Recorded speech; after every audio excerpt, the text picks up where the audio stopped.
and there'll be a short opportunity for questions after that. Good evening. This evening, the Cabinet gave formal approval to the holding of a referendum on abortion, which will be held at the end of May. We will know the exact date following the conclusion of a debate and vote in the Dáil and Seanad, but I'm confident that this timeline can be met. The Minister for Health has been given approval to prepare a referendum bill to amend the Constitution.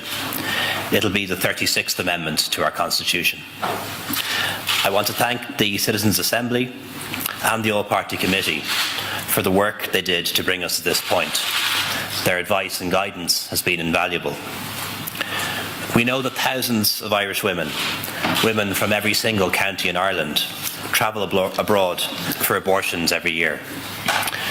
We know that women obtain abortion pills through the post to end their pregnancies without any medical support or counselling or supervision.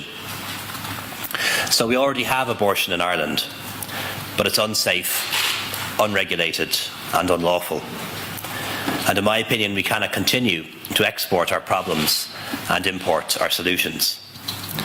As Taoiseach, as a medical doctor, as a former Minister for Health, I don't believe we can persist with a situation whereby women in crisis are risking their lives through the use of unregulated medicines.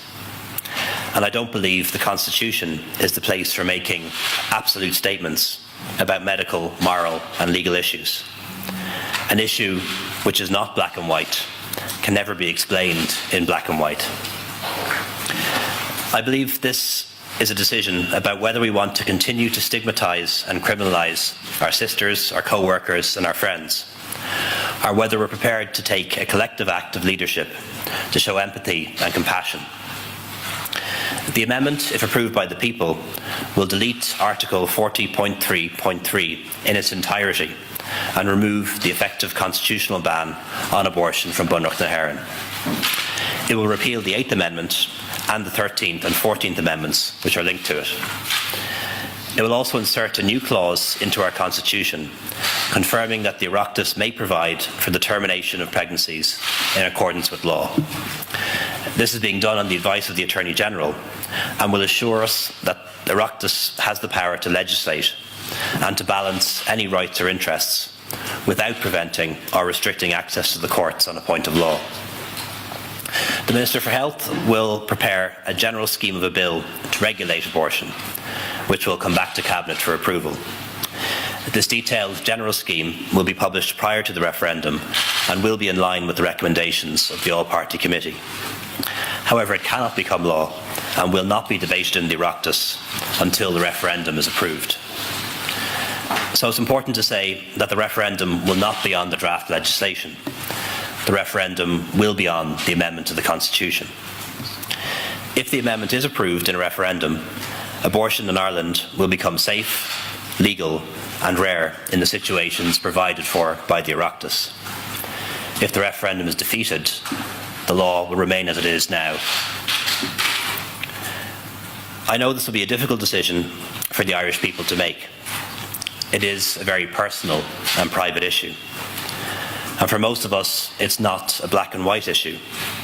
It's one that is grey, a balance between the rights of a pregnant woman and the fetus or unborn. And it's a matter for people to make their own decision based on the evidence they hear, compassion and empathy.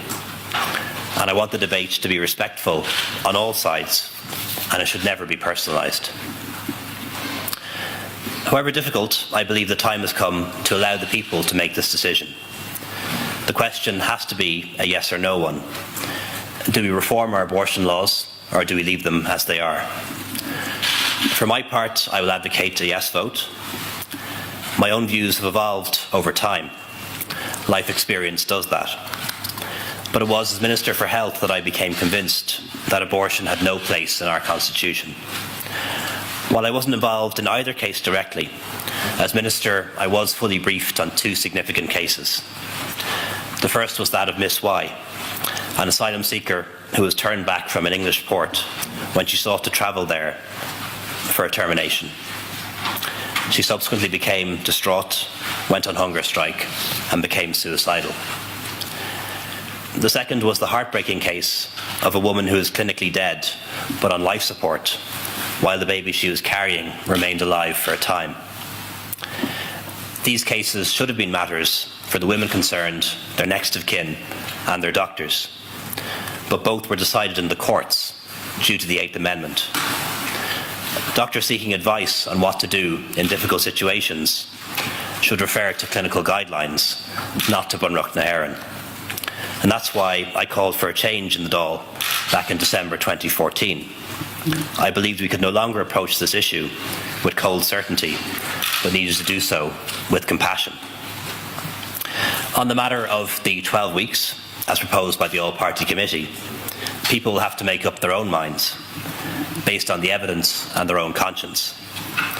In making my decision to support it, should the legislation ever come before the Dáil, I listened to the views of others, medical experts, the public, my own party, ministers and friends. And above all, I've listened to women. I had to think long and hard about the provision for abortion without a specific indication in the first 12 weeks. However, the All-Party Committee, through their work, has pointed out the impossibility of requiring women to establish that their pregnancy was as a result of rape or incest. If we attempted to do so, we would make them victims for a second time. They also identified the fact that nearly 2,000 women each year take the abortion pill on this island, and they do so without any medical advice or supervision. This is sure to result in another tragedy, another young woman losing her life, sooner or later. If the referendum is approved by the Irish people, a doctor-led, safe and legal system for the termination of pregnancies will be introduced. There will be restrictions.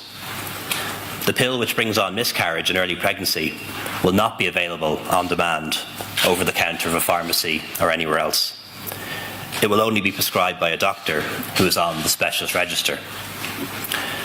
Doctors will discuss with their patient the pros and cons of this option in a crisis pregnancy, other options, and offer counselling and other supports. Ultimately, though, it will be the woman's decision. After 12 weeks gestation, it will only be allowed in exceptional circumstances, such as a serious risk to the life or health of the woman, or in the event of a fatal fetal abnormality. And ultimately, it'll be a decision based on the wishes of the woman concerned and the best available medical evidence. Safe, legal and rare. No longer an article in our Constitution, but rather a personal and private matter for women and their doctors. No more X cases, no more C cases, no more Miss Ys, Miss As, Miss Bs or Miss Cs. In recent weeks, many people, mainly men, have spoken about the personal journeys that they've been on in relation to this issue. We should remember that the saddest and loneliest journey is made by the Irish women who travel to other countries in their thousands to end their pregnancies. These journeys do not have to happen, and that can change, and that's now in our hands. Thank you.